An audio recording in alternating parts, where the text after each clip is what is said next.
media sosial pernah ada video yang viral. Ada adegan dialog antara Panglima TNI dengan seorang taruna Akademi Militer. Intinya diketahui bahwa sang taruna datang dari keluarga prasejahtera, keluarga miskin. Nah, ini menarik karena selama ini ada citra bahwa untuk masuk ke Akademi Militer membutuhkan biaya yang besar sehingga anak-anak miskin tidak punya tempat di sana. Faktanya tidak seperti itu. Karena apa? Karena hari ini saya menghadirkan 3 anak muda yang datang dari keluarga yang sangat-sangat sederhana yang ternyata sukses merintis karir di Tentara Nasional Indonesia. Tamu yang pertama, mari kita sambut Imam Bukhori.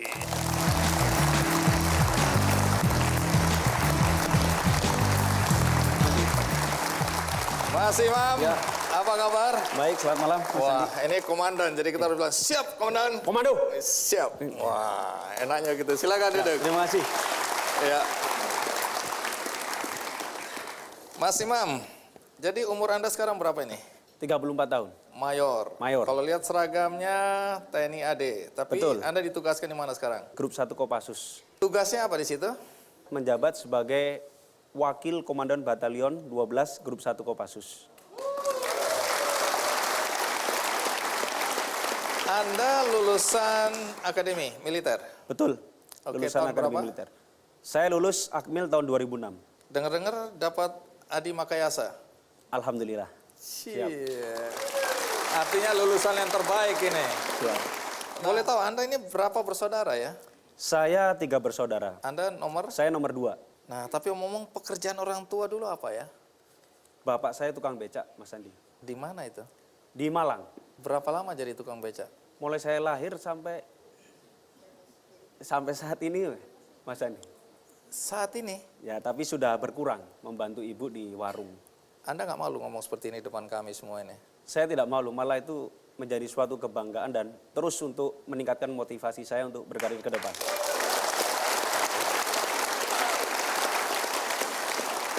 Kalau ibu pekerjaannya apa?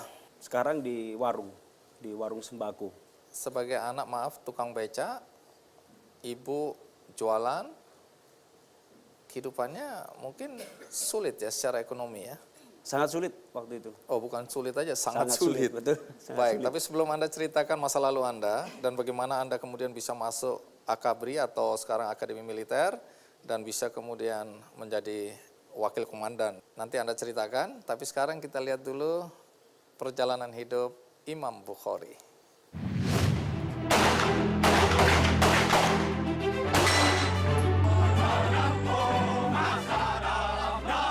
Kesempatan menjadi anggota TNI terbuka luas bagi siapapun dan tak mengenal status sosial. Hal ini dibuktikan oleh Mayor Infanteri Imam Bukhori, seorang perwira menengah TNI Angkatan Darat yang lahir dan dibesarkan dari keluarga tak mampu. Pria yang kerap disapa Imam ini adalah putra dari Abdus Salam yang berprofesi sebagai tukang becak. Meski berasal dari keluarga sederhana, hal ini tak membuat Imam berkecil hati. Justru membuat Imam lebih mantap membulatkan tekad untuk meraih posisi terbaik demi membanggakan kedua orang tuanya. Pria asal Malang ini merupakan perwira pertama TNI Angkatan Darat lulusan Akademi Militer tahun 2006. Berkat prestasinya, Imam mendapatkan anugerah Bintang Adi Makayasa sebagai lulusan terbaik di angkatannya. Imam pun kerap mendapatkan beasiswa pendidikan dan meringankan beban kedua orang tuanya. Saat ini, pria kelahiran 16 Maret 1985 ini menjabat sebagai Wakil Komandan Batalion 12 Grup 1. Mas Imam, tadi Anda mengatakan bahwa masa kecil Anda bukan cuma sulit, tapi sangat sulit ya. Karena orang tua penarik becak, Betul. ibu dagang sembako. Nah, yang saya ingin tahu sesulit apa hidup Anda waktu kecil itu? Waktu kecil terekam sangat jelas pada saat saya TK. Jadi saya tidak punya rumah tetap. Saya berpindah rumah terhitung sampai saat ini 5 kali pindah rumah. Rumah macam apa yang Anda tinggali? Seperti ruang tunggu tadi. Jadi hanya kecil. Luasnya gitu? Ya betul, Itu kemudian artinya lantainya 4 kali 5 atau kali 6 itu ya? betul, bilik bambu. Gedek gitu Gedek. ya? Oke, Ya, gedek, anyaman kemudian bambu. Satu tempat tidur ya saya tidur berempat. Kalau sehari-hari bagaimana? Kalau sehari-hari kebetulan waktu itu ibu belum bekerja, Mas Andi. Oke. Jadi murni dari bapak saja, tukang becak.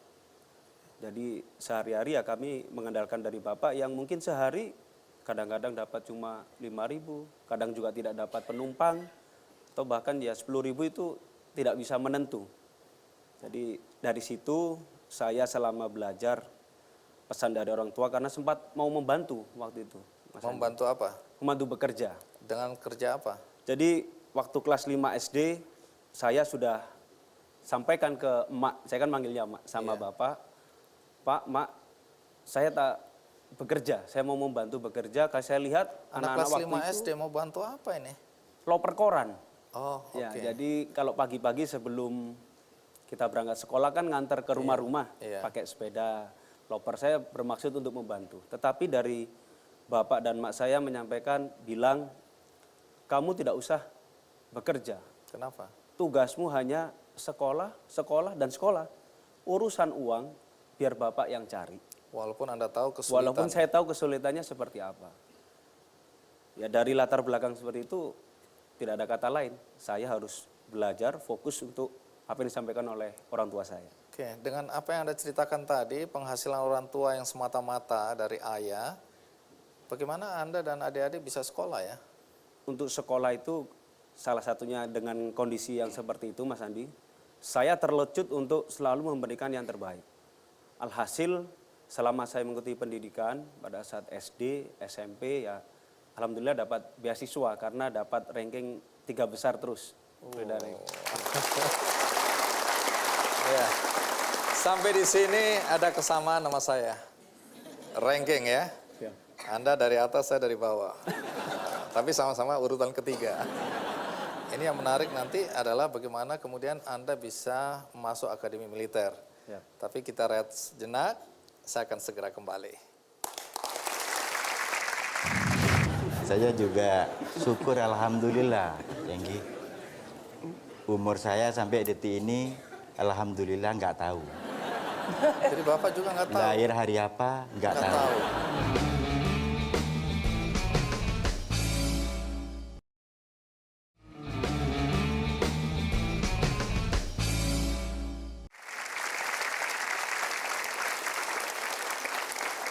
Ya, Mas Imam, menarik ya, masa lalu Anda, anak tukang becak, ibu waktu itu tidak bekerja, tinggal di rumah petak, pindah berkali-kali sampai 5 kali ya, ngontrak itu, bukan Ngontrak. milik sendiri ya. Bukan. Sekolah untungnya dapat beasiswa, karena Anda tergolong pandai. Kemudian saya dengar juga bahwa tidak mudah juga, walaupun sudah dapat beasiswa, tapi untuk transportasi, uang makan, uang jajan itu bagaimana ceritanya? Kalau untuk transportasi ya menggunakan yang ada, jalan kaki Mas Andi. Jadi ke waktu SMP saya kurang lebih dari rumah ke sekolah itu 30 menit jalan kaki. Jalan kaki, jadi Anda harus bangun lebih pagi itu ya? Lebih pagi jalan kaki, ya kita manfaatkan yang ada. Kalau untuk uang jajan ya kita terima yang dari bapak saya, dari orang tua. Kalau Berapapun adanya itu. kita dikasih 300 rupiah ya saya bawa. Kadang-kadang maksimal itu 500 rupiah Mas Andi waktu itu SMP. Nggak pernah lebih dari itu Tidak ya? pernah lebih karena tidak ada. Lalu bagaimana ceritanya Anda bisa masuk akademi militer, akademi angkatan darat ya? Waktu SMP, Mas Andi, kelulusan SMP, saya bertekad bahwa saya harus mencari sekolah yang minimal saya siap kerja waktu itu. Karena dengan kondisi orang tua, saya berpikir sepertinya kuliah tidak mungkin buat saya. Jadi saya harus siap untuk sekolah yang bisa mencetak saya bekerja. Waktu itu terpikirkan apa? Waktu itu terpikir STM dan yang kedua ada penawaran SMU Taruna Nusantara di Magelang. Kebetulan ada senior yang promosi, saya tertarik dengan promosi dari senior saya. Ini sudah gratis, SMA-nya unggulan, tidak ada biaya, bahwa kita dapat uang saku juga waktu itu. Akhirnya saya ikut tes SMA Taruna Nusantara dan alhamdulillah saya langsung masuk SMA Taruna Nusantara. Dari situ SMA Taruna Nusantara ada juga setiap tahunnya di SMA itu diadakan pertemuan alumni. Ada yang dari Angkatan Darat, Angkatan Laut, kemudian dari Sipil, dan sejak kelas 1 saya sudah menetapkan saya berkeinginan untuk menjadi perwira Angkatan Darat. Karena kalau kuliah saya kira ya, untuk biaya kos dan sebagainya tidak mungkin untuk orang tua saya, sehingga saya dari SMA 1, kelas 1 sudah menetapkan diri bercita-cita untuk menjadi perwira Angkatan Darat. Nah, setelah Anda lulus masuk Taruna, bagaimana reaksi orang-orang di kampung itu? Karena saya dengar ada komunitas tukang becak itu ya. Betul. Komunitasnya Ayahanda itu ya. Betul. Apa reaksi mereka ketika melihat anak salah satu dari anggota komunitas bisa masuk Taruna gitu atau lulus Taruna? Jadi rekan-rekan pekerjaan bapak saya itu bangganya luar biasa. Bahwa tersiar kabar, wah Imam sudah sukses, gajinya sudah besar, gajinya sudah gede waktu itu. Oh wes kamu nggak usah kerja, tidur aja di rumah ada Imam katanya. Padahal Padahal baru masih Taruna. baru Taruna, Oh, Mas Andi. Jadi masih Taruna. Ya saya anggap semua itu sebagai doa, doa dari rekan-rekan yang turut berbangga, turut mendoakan saya sampai menjadi seorang Taruna waktu itu, Mas Andi. Dan menarik karena Anda lulusan terbaik ya, Adi Makayasa, kemudian ada penghargaan yang diberikan oleh komandan waktu itu ya. Betul. Ditanya harusnya apa, dapat rumah tapi kemudian jadinya Waktu apa? itu kami waktu lulusan di Makayasa dapat peringkat nomor 1, ditanya, saya mau renovasi rumah. Siap komandan, rumah saya tidak punya. Oh, Saya kalau tidak kita ada renovasi rumahnya orang. Rumahnya tidak ada. Oh tidak ada. Oh iya. Ya sudah gini aja. Saya dibelikan warung waktu itu oleh Angkatan Darat, dihadiahi oleh warung sembako. Kenapa? Saat ini ibu saya bekerja di situ, Bang Mas Andi. Jadi saya diberikan hadiah warung. Ini lengkap warung aja atau dengan isinya? lengkap dengan isinya. Oh, Lengkap dengan isinya, alhamdulillah. Dengan syarat bapak saya tidak boleh becak lagi waktu itu. Jadi sudah tidak boleh becak dan harus mengelola warung itu dengan baik. Di sini ayahanda tercinta ada ya? Ada. Pak Abdus Salam. Nah, kita undang Pak Abdus Salam. Didampingi oleh Ibu Siti Khotijah, sang istri tercinta. Wis. Wah, Pak Salam, apa kabar? Baik, Orang Malang? orang Malang Arodam bisa. Arodam bisa. Meduro. Ibu Siti, terima kasih sudah hadir ya. Tapi kok ganteng ini, nggak percaya saya ini tukang beca ini. Moda mana? Hampir sama, Pak. Oke, silakan duduk. Menarik sekali, kita berikan aplaus ya. Pak Salam, kelihatan nggak waktu kecil ini udah pinter ini? Sebetulnya Imam ini mulai kecil, Pak ya. Kecil itu sudah anaknya itu tegas. Dalam arti pikirannya itu ke barat, maksudnya gitu. Punya prinsip. Nggak punya prinsip, nggak pernah dipengaruhi. Itu keras. Wataknya keras tapi nggak bisa. Hatinya itu, sosialnya itu saya lihat itu tinggi. Kenapa? Karena saya ikuti kalau di Sangui paling waktu itu 50 rupiah, 100. Itu nggak buat jajan, Pak. Buat apa? Dikasih orang yang mie, Oh. itu jalan, itu. Iya. Terus hal lain yang menonjol dari Mas Imam waktu kecil apa lagi? Semua pelajaran yang Imam tekuni ini hasil ini anak Imam ini sendiri. Kenapa? Karena saya tidak bisa untuk membantu untuk belajar apa matematika apa lebih Imam matematika. Nggak bisa sama sekali. Kalau itu sama kita, Pak. Iya. Kalau belajar ini kan satu ruangan, Pak, Iya. untuk belajar. Ini jongkok gini. Hah. Maaf, sewu, karena nggak ada tempat duduk, jadi di lantai, di kasur itu ya gantian sama mbaknya. Saya tidak pernah mengecek dapat berapa. Nah, cuman saya lihat sebentar. Waktu belajar sebentar jongkok, terus ngaji gitu. Bapak sendiri lulusan apa?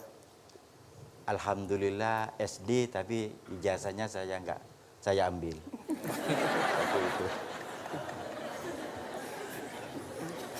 Saya juga syukur alhamdulillah. Yang umur saya sampai detik ini alhamdulillah nggak tahu. Jadi Bapak juga nggak tahu. Lahir hari apa nggak Nggak tahu, tahu. nggak tahu. Jadi ini saya bersyukur karena merasa muda. Iya. Karena nggak tahu umur berapa. Iya, iya. Kalau Ibu bagaimana menilai Mas Imam ini? Apa yang jadi perhatian Ibu selama Mas Imam dari kecil kemudian dewasa ini? Nah, Imam ini mulai kecil TK udah pinter, Pak. Saya dari gurunya, Bu, ini Imam ini pinter. Iya, tak Bu, saya gitu. Terus saya coba di rumah, ada koran. Nah, ini baca dulu, saya gitu. Saya kan nggak percaya, TK kok bisa, gitu loh, Pak. Alhamdulillah kok bisa. Oh, anak saya pintar, saya gitu. Sambil ngelihat ke suami gitu Ya ya. enggak. Turunannya sopo itu Jan. Tapi kalau boleh tahu nilai-nilai ya, nilai-nilai apa yang Ibu dan Bapak itu ingin wariskan kepada Mas Imam sebagai pegangan hidup? Saya kayak gini, kan saya nggak punya, saya gitu ke anak saya ini. Kamu belajar nak, jangan sampai apa, itu loh, maksud saya memberikan biaya, saya gitu. Pokoknya kamu belajar sama ngaji. Supaya nggak seperti saya sama bapakmu gitu. Harus kamu sukses, saya gitu Pak.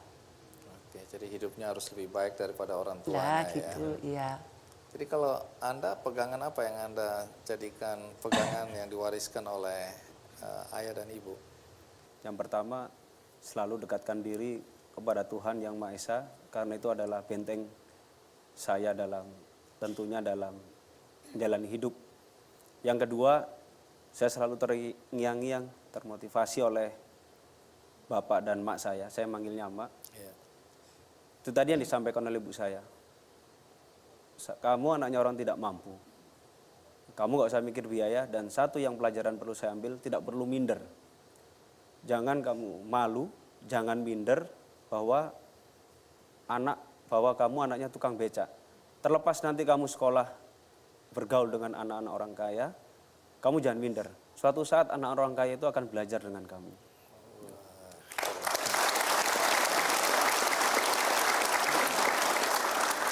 Baik, nah ini pesan buat anak-anak muda, Mas Imam ya, yang selama ini saya dengar juga masih banyak yang merasa kalau lahir dari anak keluarga miskin, ya orang tuanya tidak mampu atau pendidikannya rendah, kemudian merasa minder dan merasa bahwa mereka tidak akan bisa mewujudkan mimpi mereka. Mimpi pun mereka takut. Ya. Terima kasih Mas Andi. Jadi pesan saya kepada generasi muda, kepada rekan-rekan pemuda yang sampai saat ini mungkin senasib dengan saya. Yang pertama, kepada orang tua dulu, kepada kedua orang tua yang sudah memiliki anak. Jangan takut untuk menyekolahkan, cari pendidikan setinggi-tingginya. Ini sudah dibuktikan dengan Bapak Ibu saya. Bapak Ibu saya seorang tukang becak, tetapi tidak pernah lelah untuk menyekolahkan anaknya. Sekali lagi, pendidikan itu poin paling penting di saat masa tua orang tua saya, yang sebentar lagi mungkin sudah tidak bisa bekerja lagi. Di situ ada anak-anaknya yang siap untuk membantu di masa tua mereka. Poin yang kedua, Mas Andi, jadi jangan minder kepada seluruh pemuda yang mungkin senasib dengan saya, jangan pernah minder dengan pekerjaan orang tua kita. Justru dengan pekerjaan, background yang kita miliki, itu bisa jadikan pelecut semangat, motivasi untuk kita mencapai cita-cita yang kita harapkan. Minimal bisa melebihi orang tua kita. Baik, terima kasih Mas Imam, Pak Salam, Ibu Siti, terima kasih banyak ya sudah hadir di acara Ki Candy. Ini memberikan inspirasi, motivasi bagi siapapun yang menonton acara ini. Terima kasih sekali lagi.